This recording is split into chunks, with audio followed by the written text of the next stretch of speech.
20 июня 2014 года на заседании Совета по инвестиционным проектам АТО Гагаузии был рассмотрен анализ деятельности и вопрос о соблюдении предприятиями, пользующимися льготным налогообложением, своих обязательств, на котором относительно компании «Интертабак» было выявлено нарушение заключенного соглашения о предоставлении режима льготного налогообложения от 8 июня 2012 года в части устанавливать и пересматривать ежегодно уровень среднемесячной заработной платы не ниже уровня средней заработной платы, сложившейся в соответствующей отрасли экономики Республики Молдова. Так, среднемесячная заработная плата на предприятии в 2013 году составила 1554 лея, тогда как уровень среднемесячной заработной платы, сложившейся в соответствующей отрасли экономики Республики Молдова, по данным Национального бюро статистики, составил 3481 лей, то есть в 2,5 раза был меньше уровень зарплаты, чем предусматривал наш закон.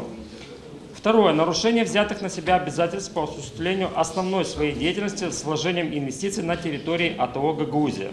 Производственную деятельность предприятия ведет за пределами автономии. И последнее.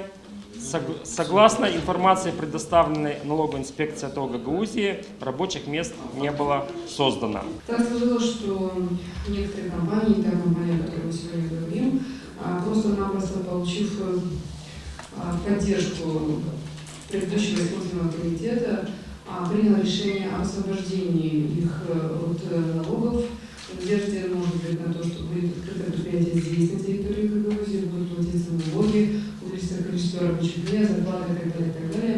И мы все с вами стали свидетелями того, что было просто много денег. Бюджет Гагаузской автономии не попало около 90 миллионов рублей. Это предприятие получило ряд льгот.